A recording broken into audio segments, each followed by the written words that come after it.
ආයිබෝවන් ආයිබෝන් වෙද මහත්මයා ඉතින් කොහොමද කාලයකට පස්සේ ඉතින් අපිට ආරංචියක් ආව ඔබතුමා ලංකාවට ගිහිල්ලා තිනවා මාස කිහිපයකට ඉතින් දැන් ආපහු නාපෝලි ඉඳන් රෝමට ඇවිල්ලා තිනවා ඉතින් මට ඔබතුමාගේ දුරකථන අංකය මේ දැන් කලින් තිබ්බ එකද දැන් තියෙන එකද මේ භාවිතා වෙන්නේ නැත්නම් මට දැනගන්න පුළුවන්ද ඔබතුමාගේ දුරකථන අංකය වෙද මහත්මයා ඔව් මගේ දුරකථන අංකය එදා එකම කියන්නේ මීට අවුරුදු 10කට ඉස්සෙල්ලා ගත්ත එකමයි මම ඒක වෙනස් කරන්නේ නැහැ. මොකද ගොඩාක් ජනතාව අතරේ මගේ ඒ ටෙලිෆෝන් නම්බරේ ගිහිල්ලා තියෙන නිසා. අනිත් එක මම කරපු රස්සාව අනුවත් ඒ නම්බරේ කොහොමවත් වෙනස් කරන්න බෑ. ඉතින් ඒක නිසා මම මේ නම්බරේම තමයි කොයි වෙලාවෙනුත් ගන්නෙ. මේ සැරේම ගන්නෙ. ඒක බලන්න 389යි 42යි 97යි 124 වින්. ඒක WhatsApp වින්, ඊමෝ, Messenger මේ ඔක්කොම වැඩ කරනවා. මම ගොඩක් වැඩ කටයුතු කරේ නාපෝලියේ. නාපෝලියේ ඇඩ්‍රස් එක තියෙන්නේ වියා දොන් බොස්කෝ නම්බර 9E කියන ස්ථානේ තමයි මම වැඩ කරේ. දැන් මම එතනින් මීටර් 500ක් විතර පහළට ඇවිල්ලා වෙනම ගේක තමයි දැන් මම ඉන්නේ. ඉතින් වෙද මහත්මයා ඉතින් දැන් මට තියෙන ප්‍රශ්නය තමයි දැන් මේ දැන් බලාපොළ කියනවා ගොඩක් කට්ටිය සමාජ මාධ්‍ය ජාලය හරහා Facebook එකෙන් YouTube එකෙන් කියනවා. ඉතින් මේ අහවල් කාලයකට අහවල් ලග්න වලට මේ වගේ පලාපේ සුභ එනවා. අහවල් කාලවල අහවල් ලග්න වලට මේ වගේ මේ නරක විපත් එනවා. ඉතින් මේ හැමෝටම මේ හැම සියලු ලග්න හිමියන්ටම මේ පොදුවේ බලපානවද මොකද්ද මේකදී සමහර කට්ටිය කියනවා ඒගොල්ලන්ට මේ තියෙන සුභ ඵල හම්බෙලා ලොකු ධනයක් හම්බ වෙනවා. ලොකු ධනයක් ඔන්න මේ ලග්න පහට මෙන්න මෙච්චර හම්බ වෙනවා. මම අරගෙනම දෙනවා කියලා සමහර කට්ටියක් කියනවා. ඉතින් අහවල් පූජාව කරන්න කියනවා මේ පූජාව කියන සමහර කට්ටිය අම්ලලා කියනවා මට කිසිම ප්‍රතිඵලයක් නැහැ තියෙන තැන් වලින් වැටුණායි සමහර කට්ටිය කියනවා හොඳයි කියලා. මේ මොකද්ද මේක මේ පොදුවේ මේක බලපානවා? ඇත්තම වශයෙන් කියන්නේ ඔය හිටපු ගමන් මෙන්න මේ රවි මාරුණයි කිව්වා. ඔන්න රවි මාරුණා. මාසෙකට සැරයක් අනිවාර්යෙන් රවි මාරු වෙනවනේ. එතකොට දවස් දෙකකට සැරයක් සඳු මාරු වෙනවනේ. ඒව අතරේ අනිත් ග්‍රහයොත් එහෙම යනවනේ. ඉතින් එහෙමදී ප්‍රධාන වශයෙන් ලොකුම ග්‍රහය මාරු වෙන්නේ සෙනසුරු ග්‍රහය අවුරුදු 2මාරකට පස්සේ මාරු වෙන්නේ. බ්‍රහස්පති අවුරුද්දයි මාස ගානකටින් මාරු වෙන්නේ. රාහුත් එහෙමයි. ඉතින් මේ වාගේ ග්‍රහ මාරුවක් දැක්ක හැටියෙම අනිත් රටවල් නම් මම දන්නේ නැහැ. ලංකාවේ ජ්‍යොතිෂය කියයි අපි ජ්‍යොතිෂය දන්නවා කියලා කියා ගන්න කට්ටිය. හරි ජ්‍යොතිෂඥයෙක් නම් මම මේ වගේ ප්‍රකාශයක් කරයි කියලා මම හිතන්නේ නැහැ. ඒ වගේම ඉතින් වැඩිපුර මිනිසුන්ට සැක හිතෙන්නේ නැහැ නේ භික්ෂුන් වහන්සේලාත් ගොඩක් මේකේ ඉන්නවා. ඉතින් මේ ආකාරයෙන් මම මේ බැලුවා මේ ලග්න අහවල් ලග්නෙට මෙන්න මහා ධනයක් ලැබෙනවා. පහනක් පත්තු කරන්න. ඒ පහන මේ පළාතේ මෙතනින් පත්තු කරන්න කියලා කියනවා. මම ඒ වෙනේ පත්තු කරන්නේ කියන වෙලාවේ මාත් හදලා බලනවා. මගෙන් ගාවට කට්ටිය අහනවා අද අපි මෙහෙම දෙයක් තියෙනවා. මේ පහන පත්තු කරන්න ඕන. මෙන්න මෙහෙම කියනවා කිව්වම මම තත්කාල වේලාවක් අපි ගහලා බලනවා මේ කියන්නේ ඇත්තක්ද බොරුවක්ද. සමහර කයගේ ඒ වෙනුවෙන්ම ඒ පහන පත්තු කරන් තියෙන දේපලත් නැති වෙන විදියට තමයි අපි දැකපු ග්‍රහචාරය අනුව කියන්න වෙන්නේ. ඒ වාගේ ඇත්තම කියන්නේ ජ්‍යොතිෂයටත් නින්දාවක් විදියට තමයි කටයුතු කරන්නේ. ඉතින් මම තව සුළු සිද්ධියක් කියන්නම්. දැන් විදේශීය ජපානය, එහෙම නැත්නම් එංගලන්තය, එහෙම නැත්නම් ඕස්ට්‍රේලියාව, මේ ඉතාලිය මේ විදේශීය රටවල් වල කේන්දරයක් ළමයෙක් ඉපදුනාට පස්සේ ඒ කේන්දරේ හදන්නේ කියලා ලංකාවට දැම්මම ලංකාවේ වෙලාව අරගෙන කේන්දරේ හදනවා. දැන් මහත්මයාට තේරෙනව නේද මේක ਸਰව සම්පූර්ණ ඒ කියන්නේ ඒ ලංකාවේ වෙලාවක් හදාගෙන තමයි කියන්නේ. කාල වේලාවත් වෙනස්නේ. ඒක බාහිර වෙලාව ඒක බාහිර වෙලාව ඒක නම් වෙනස්නේ. ලොකු ගැටලුවකට මුහුණ දෙන්න. ඔව් දැන් අපි කියමු මේ ඉතාලියේ ළමෙක් උදේ පාන්දර 4ට උපදිනවා.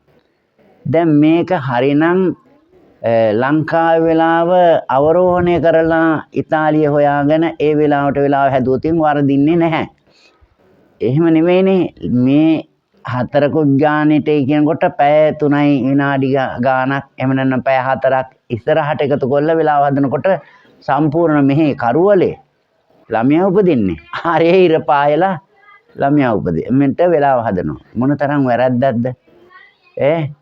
ඉතින් ඒ තරම් මන් දන්නේ අපිට ලැබෙන ඒ හැම කේන්දරයක්ම අපි ඒවා විසි කරලා දාලා මේකට ඊටාම සුළු දෙයක් තියෙනවා. ඒකට කෝදිසියක් කියලා එකක් තියෙනවා. ඒ කෝදිසිය ග්‍රීනිච් වේලාවනේ ඔහේ ඔක්කොටම යන්නේ. ඒ ග්‍රීනිච් වේලාවෙන් වෙලාව අරගෙන හරි ගැස්සුවට පස්සේ ලෝකේ ඕනම තැනකට කේන්දරයක් හදන්න පුළුවන්. මොකද ළමෙක්ගේ පිළිබඳව අනාගත ජීවිතයක් එහෙම නැත්නම් ලෙඩක් දුකක් එහෙම නැත්නම් එයාගේ දෙමව්පියන්ටගේ ජීවිතය මේවා හැම දෙයක්ම කියන්න පුළුවන් කේන්දරයක් අනුව. 1972 අවුරුද්දේ තමයි මම ගොඩක් දුර පටන් ගත්තේ මේ කේන්දර කියන්න. ඉතින් එදා ඉඳලා අද වෙනකොලුත් අපි ප්‍රතිඵල කියලා තියෙනවා. පමණක් කට්ටියට විශේෂයෙන් පොතක් ලියලා දුන්නම් නැවත නැවතත් එයා චෙක් කරන්න පරීක්ෂා කරන්න මංගට ඇවිල්ලා වෙන නමකින් වෙන කෙනෙක්ගේ නමකින් අර වෙලාවම දීලා හදවල තියෙනවා. ඉතින් එයාට අවශ්‍ය පුදපඬුරු පූජාවල් කරන්නේ නැතුව ඉතින් නැවත නැවතත් මේ කියන්නේ ඇත්තක්ද කියලා බලන්න තමයි එහෙම චෙක් කරලා තියෙන්නේ. එහෙමත් තියෙන්නේ ඔය නාපෝලි ඉන්නකොට. නමුත් ඒ හැම එකක්ම ඒ කියපු වෙලාවට කියපු දවසට ඒ කාලයට සිද්ධ වෙලා තියෙනවා. ඒක නිසා ජ්‍යොතිෂය මම කොයි රැකියාව කරත් ජ්‍යොතිෂය මම මේ කාලේ ඉඳලාම අධ්‍යාපනය කරන කාලේ ඉඳලාම මේ දක්වාම මට අතාරින්න බැරුව මම හැම දෙයක්ම අතෑරලා මොකද හඳුනාගත්ත ගොඩාක් ජනතාව මම මේ නැවතත් ඉතාලියට ආවේ මේ අය මෙහි ඉතාලියේ ඉඳගෙන ලංකාවට කතා කරනවා උදේ දවල් රෑ කීප දෙනෙක් විතරක් මෙහෙන් ටිකට් හදාගෙන ලංකාවට ගිහිල්ලා ලංකාවේදී මං ඉන්න තැන හොයාගෙන ගාලු දිස්ත්‍රික්කයේ මම ඉන්නේ ඒ ගාල්ලේ යග්ගහ කියන ගමේ ඒ ස්ථානයට මං හොයාගෙන ආවා.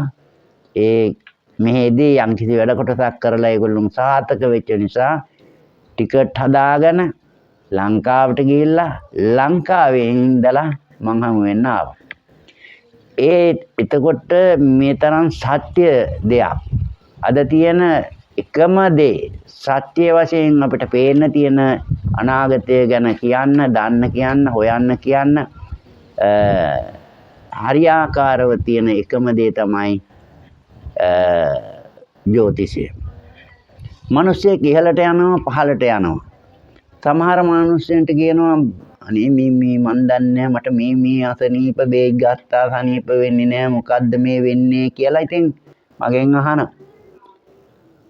එහෙම නැත්නම් කියනවා මට කොච්චර කරත් රස්සාවකට ගියන් රස්සාව හරියන්නේ මෙච්චර වේදම් කරලා එනවා මගේ සුදුසුකම් තියෙනවා ඇයි මොකද මේ වෙන්නේ කියලා මගෙන් අහනවා. සමහර විවාහය බලාපොරොත්තු ළමයි ඉන්නවා ගෙවල් දොරවල් තියෙනවා දෙමව්පියෝ හොඳයි ඉඩකඩම් තියෙනවා උගත්කම තියෙනවා රූපය හොඳයි මේවා තියෙද්දි සේරම තියෙද්දි ආට විවාහයක බාධාවක් ගෙනත් දෙනවා. හොඳට අධ්‍යාපනය ලබාපු ළමයි හිටපු ගමම්ම වෙනස් වෙනවා.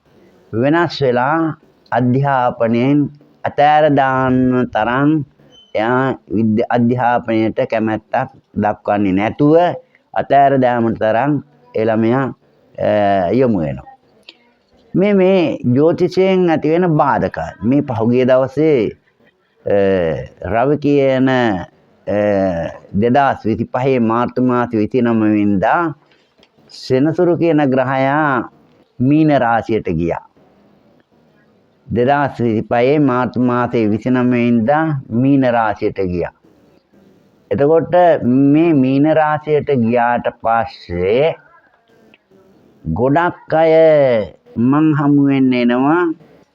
අනේ අපේ ගෙදර මහත්මයා වෙනදා වගේ නෙමෙයි කේන්ති ගන්නවා. එයාට කල්පනාව නැති වෙනවා. එයා තනියෙන් කතා කර කර පාරේ යනවා. ඉතින් ඒ වගේ පොඩි ළමයි ඉන්නවා. මනස ගොඩක් අවුල් වෙලා තියෙනවා.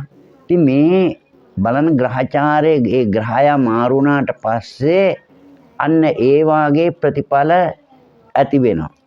එතකොට ඒ අවස්ථාවල් වලදී බේත් හේත් වලට වඩා ග්‍රහ ශාන්ති තමයි අපි කරන්නේ. ඒ ග්‍රහ ශාන්ති කිරීමෙන් ඒ අය යථා තත්වයට පත් කර ගන්නවා. එහෙම නැත්නම් වෛද්‍යවරයෙක් හමුනොත් එයාට මානසික වශයෙන් රෝගාබාධයක් තියෙනවා කියලා බේත් හේත් දෙනවා. ඒක එතකොට ස්වභාවිකව නැති ලෙඩක් ඇති කර ගැනීමයි වෙන්නේ. නමුත් මේ ග්‍රහ ආකර්ෂණය නැති කිරීමට පුදුම බලවේගයක් තියෙන්නේ. සෙච් කවිය, ඊගාවට ග්‍රහ ශාන්තිය, ඊගාවට තමන් අදහන ආගම, ධර්මයේ කතෝලික, මුස්ලිම්, බුද්ධ ආගම එහෙම වෙනසක් නැහැ. තමන් අදහන ආගම පිළිබඳව වැඩිදුර උනන්දුවක් වෙලා ඒ පැත්තට යොමු වීමෙන් ඔය කියන මානසික වශයෙන් ඇතිවෙනා වූ ආතතිය වෙනස් කරගන්න පුළුවන් වෙනවා. දැන් තව මොකද්ද බලාපොරොත්තු වෙනවා කිව්වේ? ඉදිරි මේ දැන් ඒ දේවල් කිව්වට පස්සේ දැන් ස්වභාවික විපත් ඇති වෙනවා. දැන් අහවල් ග්‍රහචාරයෙන් කොට අහවල් සෙනසුරු දැන් එල්ලද මේ මෑතක ති රතු හඳක් ඇවිල්ලා තියෙනවා. ඔව්. ඉතින් වෙනකොට දැන් කියනවා දැන් ජ්‍යොතිෂඥයන් කියනවා රටට ලෝකෙට හොඳ නැහැ. මිනිසුන්ට හොඳ නැහැ. ඉතින් අහවල් ලග්නෙට හොඳ නැහැ. ස්වභාවික විපතුත් මේ ග්‍රහචාරයත් එක්කමද මේ මිනිසුන්ට මේ බලපෑම කොහොමද ඒවට මේ කටයුතු කරන්නේ? ඔව්. දැන් අපි නිකමට හිතුවොතින් උදේ පාන්දර මල්ගහ දිහා බැලුවට පස්සේ රෑ දවසේම අර මල්ගහ නිදාගෙන ඉඳලා තියෙනවා. උදේ 7-8 වෙනකොට අර මල්ගහේ මල් පිපිලා. ඊගාවට දැන් අපි කියනවා මැයි මාසේ වගේ දවස්වල ගේ ඇතුලේ තියාලා තියෙන අල ගෙඩිය, ලුණු ගෙඩිය පැලවෙනවා. අපි නොදන්නා ආකාරයෙන් ඒ ආකර්ෂණය වෙනවා. සූර්යාගේ බලය. සූර්යාගේ බලය. දැන් ගහක ගෙඩි හැදෙන්නේ හරියට ඒ කාලයට, ඒ නියමිත කාලයට තමයි ඒ ගස්වල ඒ වර්ගවල ගෙඩි හැදෙන්නේ. මිනිස්යාගේ හැදීමත් එහෙමයි. මිනිස්යාගේ හැදීමත් එහෙමයි. අපි ග්‍රහ ආකර්ෂණය කියනකොට අපි කියනවා අඟහරු නීච වෙච්ච කේන්දරයක් ගන්නවා අපි. මේ අඟහරු නීච වෙච්ච කේන්දරය අපේ ජ්‍යොතිෂය ක්‍රමය අනුව අතර ගත්ත හැටි අපි දන්නවා. අඟහරු නීච වෙනවා නම් අඟහරු කියන්නේ ශරීරයේ ලේ.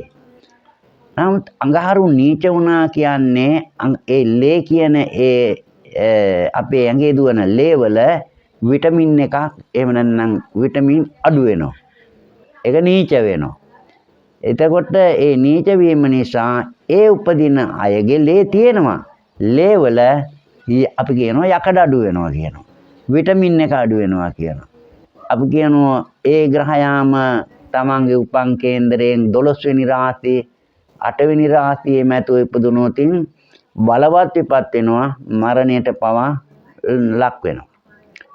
ඊගාවට තව විදියකින් හොඳම විදියක් බලන්න කේතු කියන ග්‍රහයා ලග්නයේ ඇතුව යම් කිසි ළමයෙක් උපදිනවා. ඉතින් ළමයා හොඳලා ලස්සනයි. ළමයා ලස්සන හිටියට ළමයාට කතා කරගන්න බෑ. ඒකට අපේට කේන්දරයේ දැකපු හැටි අපි නොකිය අපි කියනවා මේ ළමයා කතා කරනවද? නෑ නේද? නෑ කියනවා.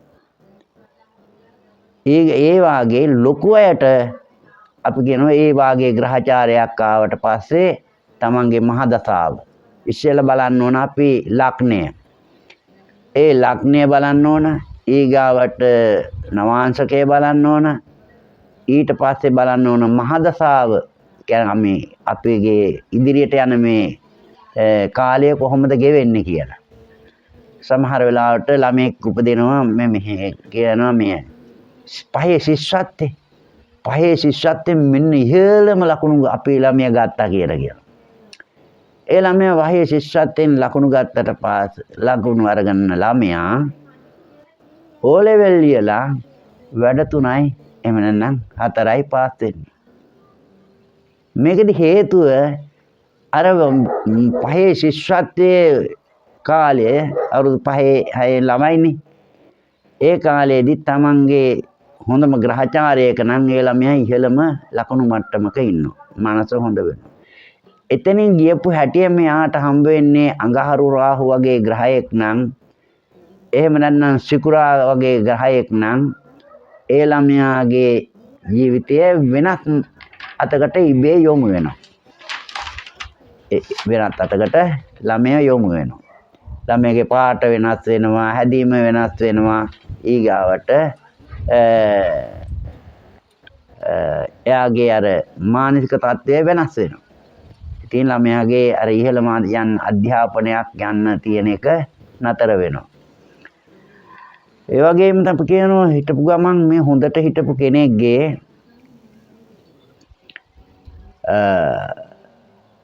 ඇඟේ පළු දානවා. ඊගාවට කබර වගේ රෝගයක් හැදෙනවා.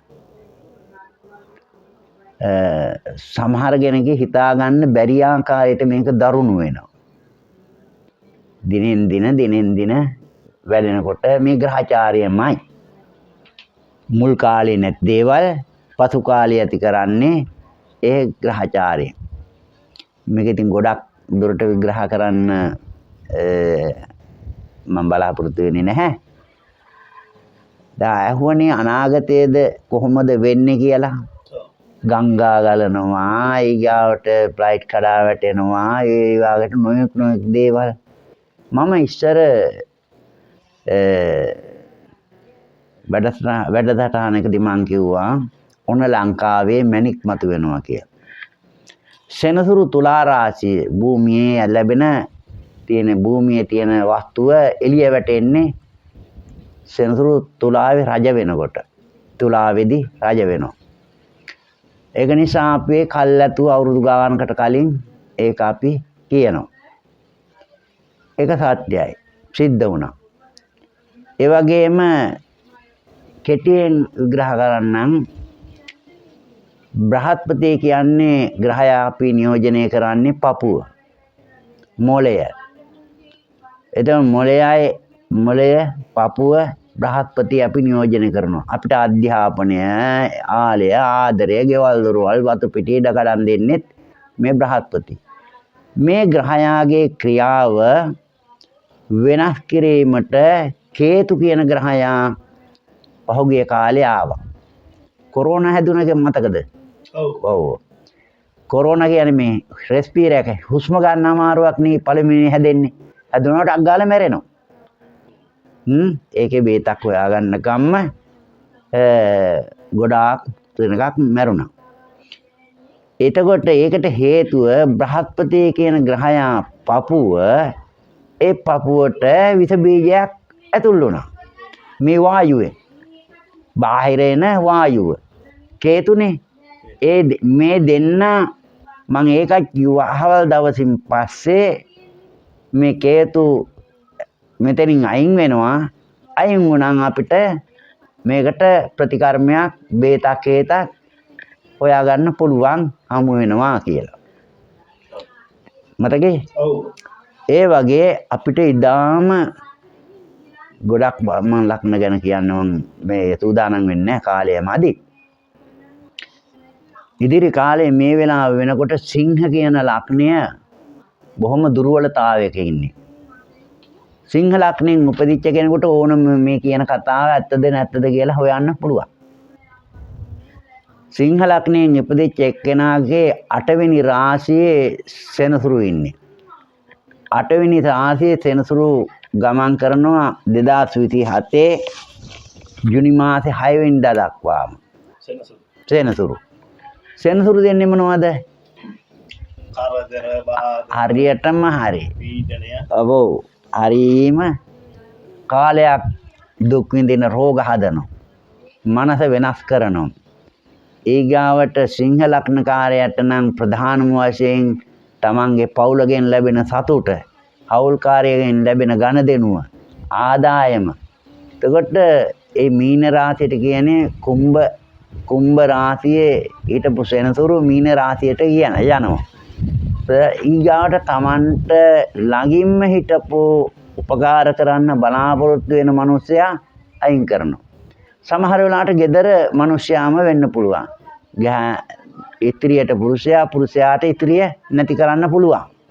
ඊගාට කෝප ඇති කරනවා. මෙයා මනස වෙනස් වෙනවනේ. මනස වෙනස් වුණාට පස්සේ එයාට අමතක වෙනවා. gedara ගැන වැරදි විදිහේ සිතුවිලි ඇති වෙනවා. අතේ තියෙන දේ තමන්ගේ අතින් කැඩෙනවා. වාහනයක් නම් 3 4 5 සැරේ හදන්න සිද්ධ වෙනවා. හදිසි අනතුරක් සිද්ධ කරනවා. මිනිහා වට්ටනවා, තුවාල කරනවා. ඒක කොරගහ ගහ ටික දවසක් හරි යන විදියට හරි ගස්සනවා. ඉතින් සෙනසුරු මේ සිංහ රාශියේ මීන රාශියේ ඉන්නේ 2025 මාර්තු මාසේ 2025 මාර්තු 29 ඉඳලා 2027 ජුනි මාස දක්වාම මේ ග්‍රහය ගමන් කරන නිසා ඒ ලග්නයට ගොඩාක් බලපානවා. ඊගාට තව කාරණයක් සිද්ධ වෙනවා. 2027න් ජුනි වලින් පස්සේ තව අවුරුදු දෙකමාරක් මේ සෙනසුරු නීච වෙන නිසා සෙනසුරුගේ දසාවම තිබුණොත් විතරක් මේකේ බාධකේ ඇති වෙනවා. හරිද? ඊගාවට දැන් ඔළුව දාලා තියෙන්නේ මීන රාශියට. මීන රාශියේ සෙනසුරු ලග්නගත වෙලා ඉන්නවා. එතකොට කියනවා නේ මට මේව හම්බ කරන්න බෑ. මට කන්න බොන්න බෑ. මට ඉඳලා වැඩක් නැහැ. ඔය දැන් මීන ලග්න කට්ටිය කතා කරන්නේ. ඊගාවට පටන් ගත්ත වැඩක් තියෙනවා නම් ඒක එතනම නතර වෙනවා. ඊගාවට එයා තනි කරන්න බලනවා. තනි වෙන්න බලනවා. එයාට අර ලස්සන සිතුවිලි එන්නේ නැහැ. දුක කනගාටුව තමයි එන්නේ. සමහර අය විතරක් ආගමට ධර්මයට යොමු වෙලා නිතර පින්දහම් කරන්න බලාපොරොත්තු වෙනවා. ඒ සෙනසුරු කියන ග්‍රහයා ලග්නගත වෙන්නේ මීනේ. මීන රාශියට ආවම එතෙන්දිත් බලන්න ඕන අපේ ප්‍රධානම ශරීරයේ මේෂෙන් පටන් ගත්තා මීන කියන්නේ 12 වෙනි රාශිය. 12 වෙනි රාශිය කියන්නේ බෙල්ලෙන් උඩ. එතකොට බෙල්ලෙන් උඩ නොහිතන විදිහේ මානසික වශයෙන් පීඩාවල් ආබාධ ඇති වෙනවා. මේ පහුගිය කාලේ අපි නොදන්නා විදිහේ නොහිතන විදිහේ ලංකාවේ පුරාණන් ඇති වුණා ඇක්සිඩන්ට්. රියානතුරු ගොඩාක් ඇති වුණා. මේ ඇති වුණේ මේ ග්‍රහචාරය නිසා. ඊගාට රාහුයි බ්‍රහස්පති කියන මේ දෙන්නත් මැයි මාසේ 24 වෙනිදා වෙනස් වුණා. තමන්ගේ රාශි මාරු කරගත්තා. ඒ ග්‍රහ වෙනස් වීම තමයි අන්න ප්‍රධාන වශයෙන් බලපෑවේ. ඉතින් අර ඒ පුදුමයි එහෙම තියෙද්දී මේ YouTube එකේ යනවා මෙන්න ලග්න පහකට රාජයෝගය ඇවිල්ලා තියෙනවා කියලා. ඒ ගාවට කියනවා මේ කෝමාරිකා ගහක් ගෙයින් කියන තියන්නේ කියනවා. අහවල් ගහේ ලාම්පුවක් පත්තු කරන්නේ කියලා. මෙයි මේව මෙහෙ වීලු කරන්නේ මේ. ජ්‍යොතිෂය හැල්ලු වෙනවා ඒවා. ඒ වයින් බලාපොරොත්තු වෙන්නේ මොනවාම හරි කියලා ඔය Facebook එකේ ගණන් ලකුණු වැඩි කරගන්නේ කියලා තමයි කට්ටිය කියන්නේ. මම දන්නේ නැහැ කො. ඊගාවට තව ලක්ෂණයක් තියෙනවා බලාගෙන ඉන්න මේෂ ලක්ෂණය. මේෂ ලක්ෂණය 2000 දැනට මේෂ ලක්ෂණයේ 12 වෙනි තැන ඉන්නේ සෙනසුරු. 12 ඉන්නකොට වෘෂභ රාශිය කියන්නේ දෙකනේ මේෂෙන් දෙක. දෙක කියන්නේ ධනය. ඒ ධනය Tamanට ලැබෙන්න තියෙන ධනය නැති කරවල දාන. එක්ක සූදුවට පිටක් කරනවා. එක්ක වෙන වැරදි වැඩකට පිටක් කරනවා. එක්කෝ අපි තහනම්ය කියලා කියන ව්‍යාපාරයකට යට කරවනවා. මේ සෙනසුරු කරලා ඉවර වෙලා එක්කෝ හිරේ දානවා. එක්කෝ ඒ මුදල සම්පූර්ණයෙන්ම අදිනවා. ඊගාට එයා ලග්නෙට ආවට පස්සේ බලවත් විපත් මේෂ රාශියේදී බලවත් විපත් ඇති කරනවා. දැන් අපි තුලා රාශියේදී මොකද කිව්වේ? ගොඩක් යහපත් වෙනමයි කියලා. ඒ වගේම තමයි සෙනසුරු නීච වෙන්නේ 12 වෙනි මේ මේෂ රාශියේදී.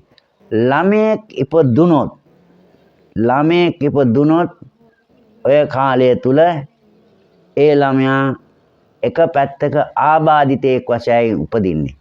මේෂම ලග්නේ ඉපදුනොත් එයා මානසික පීඩාවක් ඇති කෙනෙක්. ඊගාවට සඳුගේ දසාවෙන් ඉපදුනොත් ඒත් ඒ විදියමයි මේෂ ලග්නේ වෙලා සඳුගේ දසාවෙන් ඉපදෙන වෙලාවේදී සෙනසුරු නීච වෙලා ඉන්නවනම් ඒත් ඒක බාලාරිෂ්ඨ යෝගයකට අයිති වෙනවා. අම්මා දරුවා දෙන්නටම බොහොම නරකයි. ඒ කාලේ දරුවෝ උපත් මන් නම් බලාපොරොත්තු වෙන්නේ නැහැ. නැනවත් ගුණවත් යහපත් දරුවෙක් පාය බිහි වෙන්න. ඒකට මොලේ නැති දරුවෙක් අබ්බගාත දරුවෙක් බිහිවීම අපි අනුමත කරන්නේ නැහැනේ. අපි කවුරුත් බලාපොරොත්තු වෙන්නේ යහපත් දරුවෙක්. එහෙමනම් 2027ට ඉස්සෙල්ලා ලැබෙන දරුවෝ නැනවත් ගුණවත් දරුවෝ බවට පත් වෙන්න පුළුවන්. අර කාලේ උපදින දරුවන් ගොඩක් දුර්වලයි. 27න් පස්සේ. කොයි කාලේ? අවුරුදු 2කමාරක් තියෙනවනේ සෙනසුරුට. ඒ ඊගාවට මෙහෙමයි. දැන් හැබැයි සෙනසුරු දසාව ලබන සෙනසුරු උපදින දරුවන්ට පමණයිද ඒ වැඩිපුර එමය. ලංකාවලින් ඉපදුන දරුවන්ට ප්‍රශ්නයක් නැහැ කියලා. ප්‍රශ්නයක් තියෙනවා. ඒක වෙනස් වෙනවා. මානසික වශයෙන් අපි කියමු 8 ඇතුව සෙනසුරු නීච වෙන අය ඉපදුනායි කියමු. එයාට බාලාරිෂ්ඨ යෝගයක් ඇතුව මේ බාධකයක් ඇති වෙනවා. ඊගාවට 6 හිටියොත් සාමාන්‍යයෙන් ගෑස්ට්‍රික් වගේ රෝග හදනවා. ඒකට 3 අඩුපාඩු ඇති වෙනවා. 4 හිටියොත් අනිවාර්යයෙන්ම තමන්ගේ අම්මා නැති කරගෙන තමයි ඒ ළමයා උපදින්නේ. 10 ඇති වෙලා ඉපදුනොත් 10 සෙනසුරු හිටියොත් ඒ 10 වෙනි රාශියේ සෙනසුරු නීච වෙන නිසා පියාට අනුතුරුදායක වෙනවා. 12 වෙනි රාශියේ ඇති වුණොත් මානසික පිස්සෙක්ම තමයි. මානසික පීඩාවක් නැති ළමයෙක්මයි. කල්පනාව නැති කෙනෙක්මයි. ඒ අනිවාර්යයෙන්ම කියනවා වගේම ලියලා තියන්න ඒ සිද්ධ වෙනවා. ඒක නිසා අපි කියන්නේ ඒ වගේ දැක්ක හැටියෙම කුඩා කාලේ ඉඳලම මේව මග අරවීමටත් දසා ප්‍රදීපේ කියන පොත්වල ලියලා කියලා තියෙනවා. මේව මග අරව ගන්නත්. ඒ පොඩි කාලේ ඒ සනි මූර්තුංජේ යන්ත්‍රය බැඳීම ඊගාවට ග්‍රහාපල දැන් මේ පහුගිය දවසේ මට මුණ ගැහුණා. ඒ අම්මා කියන දරුවා තමයි ඉතින් ඒ වුණාට හරි හිතට අමාරුයිම.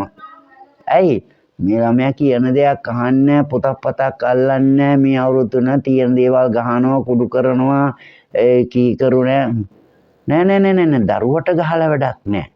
මේකට කල යුත්තේ මෙන්න මේ දේ කියලා ඉවරලා මේ ළමයි 3-4 දෙනෙක් ආවා. ඒ ළමයින්ට උවමනා ප්‍රතිකර්මය කරා ග්‍රහසාන්තිය. දැන් අපිටත් හිනයි.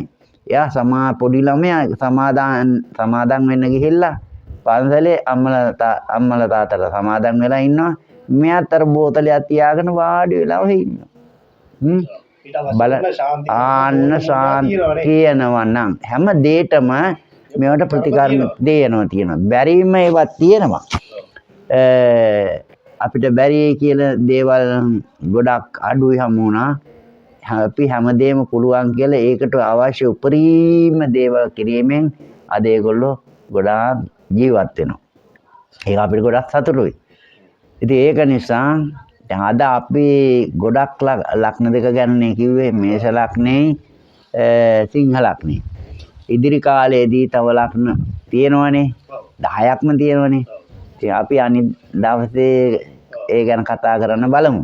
ඔබතුමාගේ දුරකථන අංකය නැවත සඳහන් කරන්න. මොකද ප්‍රේක්ෂකයන්ට බලන්න ඔබතුමාව. මම දැන් ඉන්නේ නාපෝලියේ තමයි. නාපෝලි නගරයේ ඉතාලියේ නාපෝලි නගරයේ වියා දොන් බොස්කෝ නම්බර 9 E කියන ස්ථානයේ දුරකථන අංකය එක වෙනස් වෙන්නේ නැහැ. 389යි 42යි 97යි 124 389යි 42යි 97යි 124. ඕක ඉතින් ලංකාවේ ඉන්න කට්ටිය ඉතින් මේ නිතරම කතා කරනවා. ඉතින් ඒගොල්ලෝ ගන්නකොට මෙහෙට මුණින් දාන ගන්න ඕන 0239යි කෝඩ් එක. ඉතාලි කෝඩ් එක. එහෙම දාලා කතා කරොත් පුළුවන්. ඉතින් අපි බොහොම දුක් වෙනවා අපේ පැරැන්නෝ බොහොම ලස්සන යන්ත්‍ර මන්ත්‍ර ගොඩාක් මේ ඇති කරගෙන තිබුණා. මම එක ස්ථානයකට ගියා. මම කියන්නේ මන්ත්‍ර ගොඩාක්ම අපිම එකතු කරපුවා. අපි අධ්‍යයනය කරපුවා. බැරිනම් අර දැන් ඒව ආරක්ෂා කරන්න කියන හිටපු කට්ටිය ඒවා භාවිතා කරේ නෑ. කාටවත් දුන්නේ නෑ. අල්මරි වහලා බැලින්නම් සම්පූර්ණම ඔය කාලම ඉවරයි. අතීතයේ හිටපු කට්ටිය තමන්ගේ ගුරු මුෂ්ටිය තියාගෙන ඊළඟ පරම්පරාවට දෙන්නේ නැතුව තියලා අවසාන වශයෙන් ඒගොල්ලොත් නැති වෙලා අපේ වටිනා කියන ශාස්ත්‍රයේ විනාශ වෙලා කියන දේ තමයි තියෙන්නේ. ඇත්තම එළියට එන්නේ පොඩි කොටසක් විතරයි. ඉතින් සමහර වෙලාවට පොත්පත්වල තියෙනවා මේ නැත්තේ නෑ. ටිකක් දුරට තියෙනවා. ගොඩාක් දුරට ඒවා නැති වෙලා තියෙනවා. අච්චු ගහපුවොත් නම් තියෙනවා. ඒවයි ගොඩක් අසාර්ථකයි. ඒවා අත්හදා බලන්න පුළුවන්. ඉතින් වටිනා කියන ශාස්ත්‍ර ගොඩාක් නැති වෙලා තියෙනවා. මේ ඔය අතනින් මෙතනින් පලාපල කියන අය මම හිතන්නේ ඕ පොත්පත් බලලා කියන කතාවක්. දැක්කලා තියෙන දේව මෑණිවරු ඉන්නව තරම් නේ. කෙලවරක් නැති මෑණිවරු ඉන්නවා. මොනවා ඉගෙනගෙනද? ඇත්තක් සත්‍යයක් නේ අපිට ලෝකෙට දෙන්න ඕන. ඉතින් නක්ෂත්‍රය ගැනත් ඒගොල්ලෝ කියනවා එක ලග්න වල අර එක කවුරු හරි මොනවා හරි දෙයක් කිව්වම ඒක අහගෙන ඉඳලා නැවතත් මෙයා කියයිමයි මම නම් දැකලා තියෙන්නේ. ටෙස්ට් කිරීම තමයි කරන්නේ. ඔව්. ඉතින් අපි නම් එහෙම බොරුවක් කියන්න අපිට අවශ්‍ය වෙන්නේ නැහැ. ඉතින් අහපුවට මට මේ වෙලාවේ කාල වෙලාවේ හෙටටයි මේ උත්තර දුන්නේ. ලබන සෙනසුරාදා මම නැවතත් රෝමෙට එන්න බලාපොරොත්තු වෙනවා. ඒ ආවම අපි තව ප්‍රශ්න ටිකක් එකතු කරගන්න මම ඒකට උත්තර දෙන්න. හරි. හොඳයි. බොහොම ස්තුතියි වද මහත්මයා. තෙරුවන් සරණයි. ආටත් සුබ වර්ෂයක් වේවා කියලා මම ප්‍රාර්ථනා කරනවා.